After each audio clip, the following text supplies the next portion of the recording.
Yeah, this morning I'm up at Clonatton, Old Clonatton, where the graveyard is. There's a trackway there now that leads down to the old graveyard, which is a circular graveyard, an ancient graveyard. So we'll, in the corner here, there's a set of stiles, steps for public entrance. 1, 2, 3. Some of it is overgrown, but you should have no bother getting in. So that's where the stile is there. Okay, we just want to. So where those clump of trees are down there, that's a circular enclosure. So okay, I'm just coming out onto the track.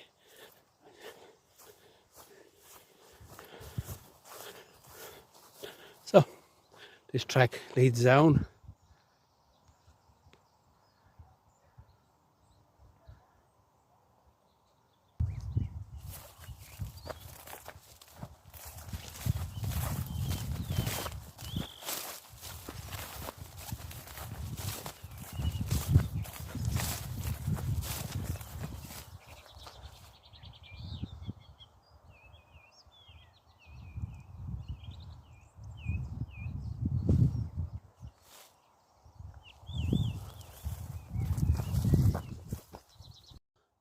Okay, I'm down at the graveyard now. I'm just turning in off the track.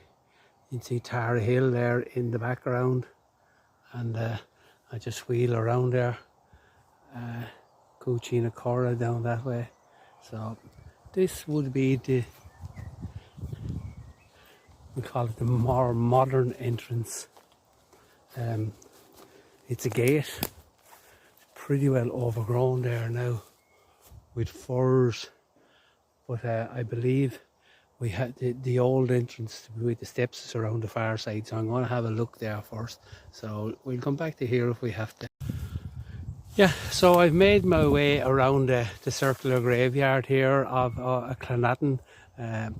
You get over in the back, in the distance there now would be Ram's house, Clonatton House there. And there was an entrance gate from there which led here for the burials from the famine times.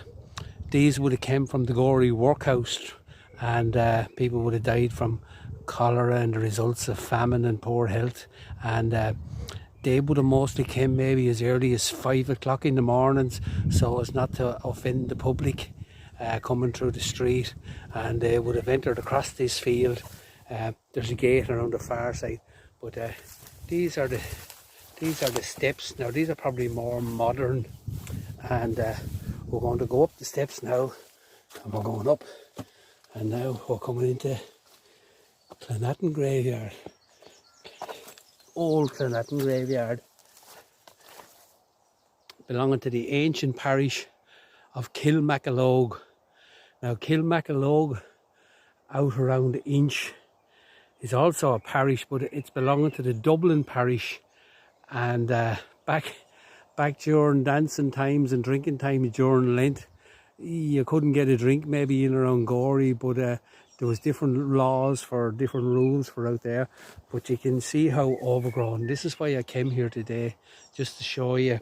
Very little remains of the church, only this ivy clad or wall clad with ivy.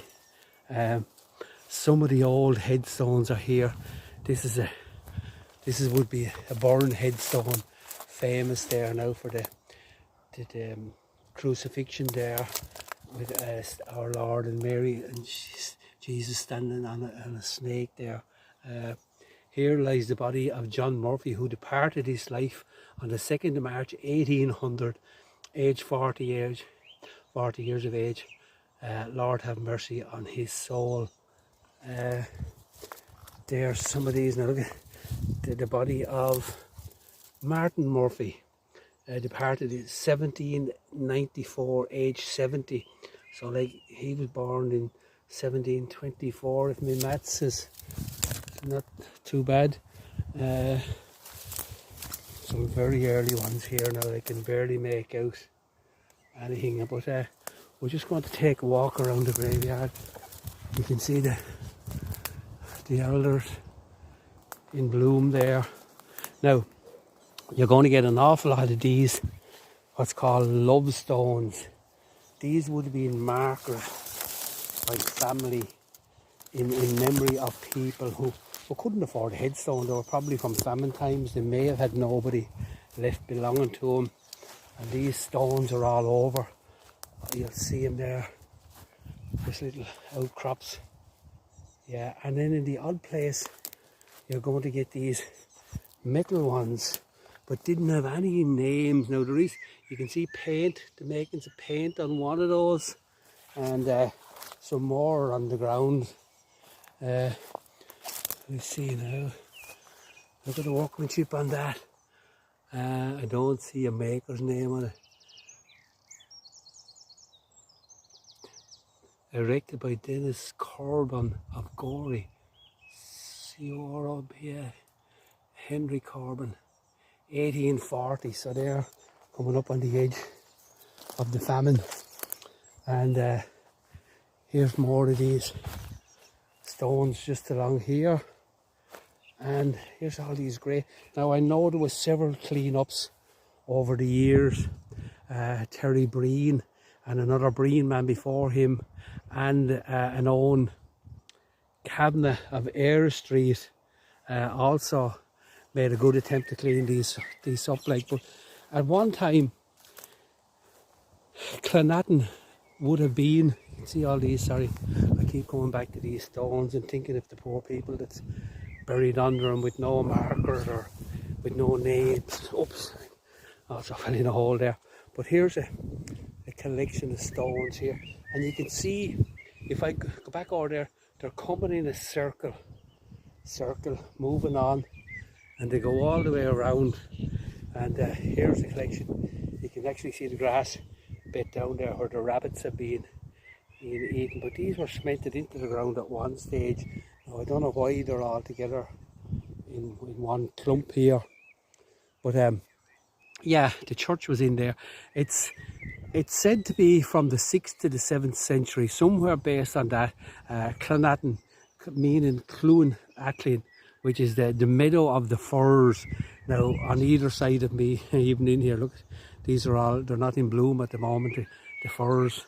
But behind me, look at the rhododendron. It's absolutely beautiful, even though in places it's an invasive species that's been removed. So yeah, but that's the church here, and it's an awful shame to see it in such a particular state. It was at one stage a couple of miles outside the town, maybe a mile and a half, 2 miles, but unfortunately time and building housing estates has caught up with it, and a lot of vandalism has taken place here over the years. Now, I think a lot of drinking went on here. Now, I remember there's a headstone there flipped over. I remember when that was sitting on a brick, you know, sitting flat. Now somebody up to no good has removed that, and it's awful to see this. Like, I believe this is one of the Rams burials, but you see that now? Look at, that's just vandalism. Like, those stones are all just thrown there. You can see this is a brick lined tomb. See, stone lined, brick lined, and you see, can I get the name of this here?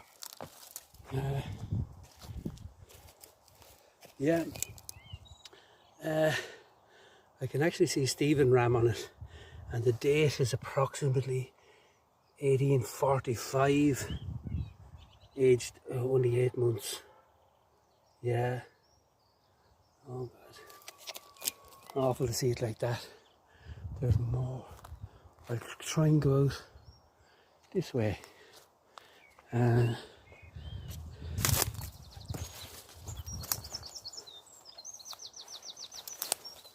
Hear the birds singing in the background there now. Sounds like a goldfinch. And yeah.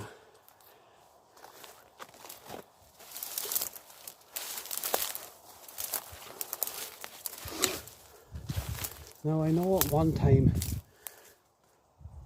the council had sort of not taken this in, but there was somebody coming to spray all these weeds to keep them down. And but I obviously haven't been here for a while, and we're in full summer's growth now. But that ivy clad wall there that you can see, that's actually the inside wall of the church. I'm standing inside what I would have been inside the church here, and there's actually some decorated stones in there a bit further, but I'm not going to bother looking at those today because there's too much briars and weeds. But there's some famous headstones here by Dennis Cullen of Munaseed. Dennis is one of a renowned carver for headstones back in the middle 1700s. He seemingly disappeared around about the time of the rebellion in 1798. There's none of his work after that.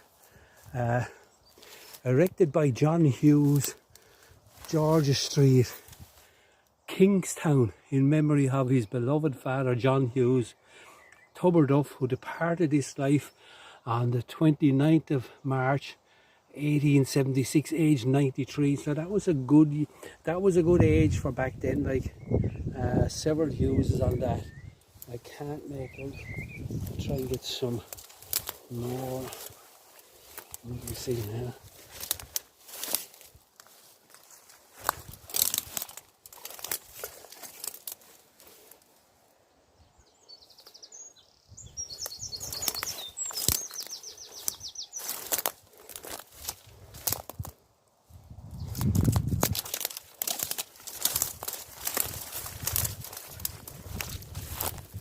We do a bit of a clearance here now. Here's some more. We'll go back over this way now and see can we find any that's legible. Here we more just old stones, probably markers. Yeah, all along here.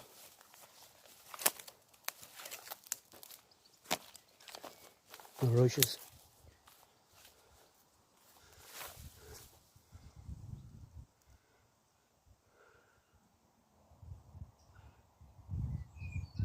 Can't really make that out, guys.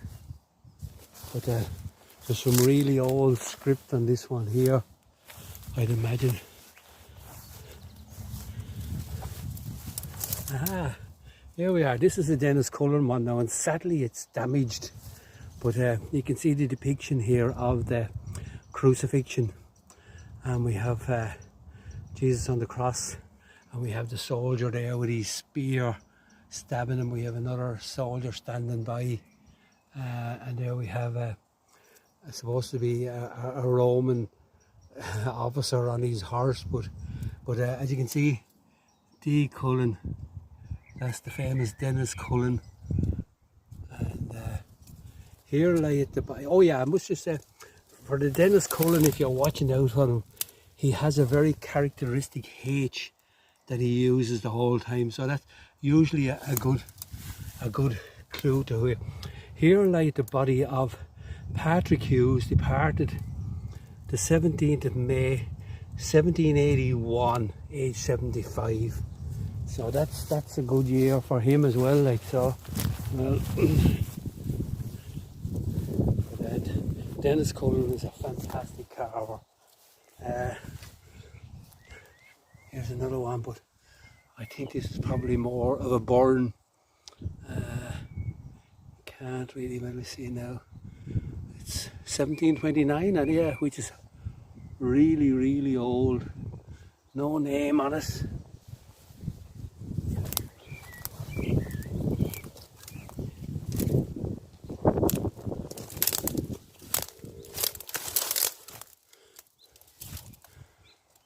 Here lays the body of Patrick Hughes.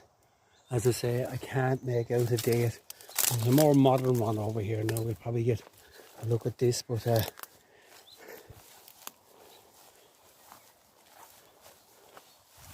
yeah. Erected by Margaret Sheehan, Courtown Harbour, in memory of her husband Patrick Sheehan, who departed in February 11th of February 1880, aged 65. Also her daughter Elizabeth, who died at 18th of October 1877, aged 8 years. Wow. So now all these are recorded. If you go on to North Wexford Historical Society and go to graveyard recordings, you'll find most of these, nearly all of them actually, are recorded. And I think the one man we all have to thank is Michael Fitzpatrick. And Michael done wonderful work over the years recording headstones in the history of Gorey, and would have been responsible and helped out with the clean-ups of this. We could do with another good clean-up at the moment. I'll go back up around now to the front again. But as we say, we think this could be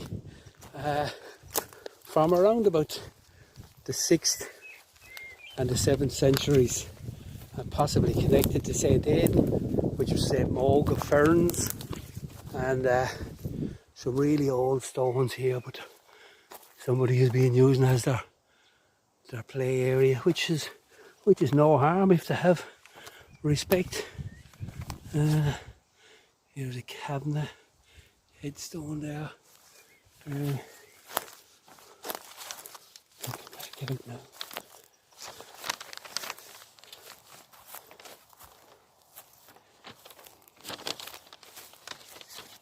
So just as I'm panning around there, as I say, we have Clonatton Old Graveyard, which is the parish of Kilmacalogue, also known as Clonatton, the middle with the firs.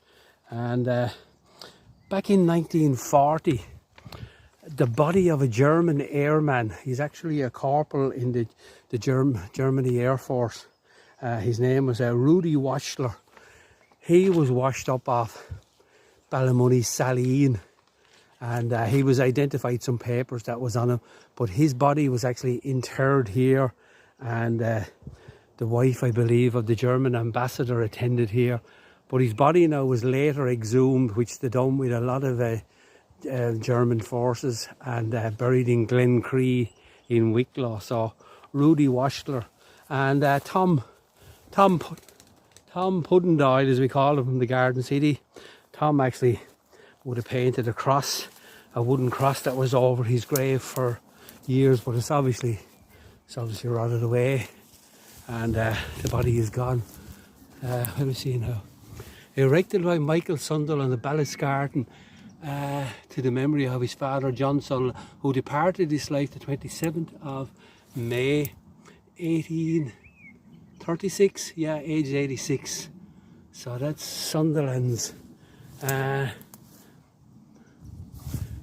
James Whittaker Gorey, in memory of his father James Whitters, Whitters, who departed this in 1860.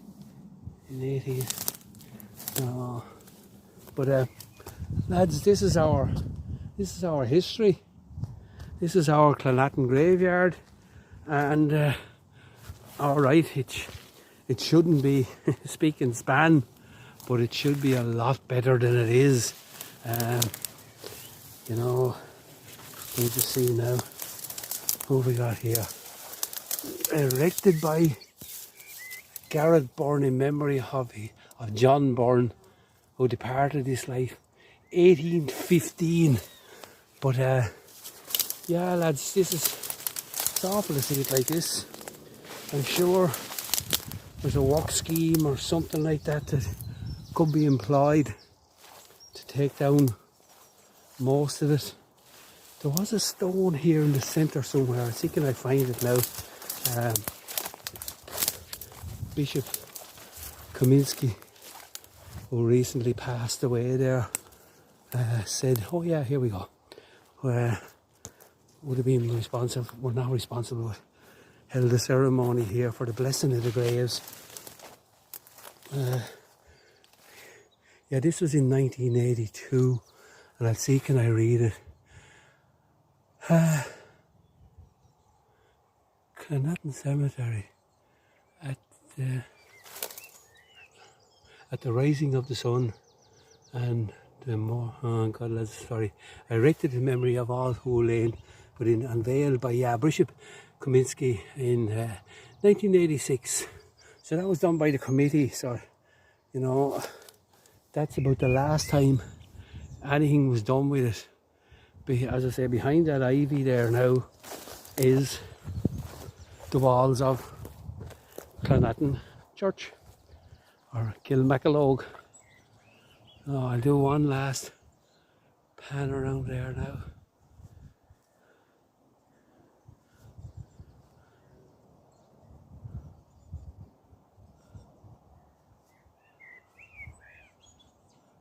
So, if you're a deep-rooted, gory person, this is where your ancestors lie. Okay, talk to you again soon. Bye-bye.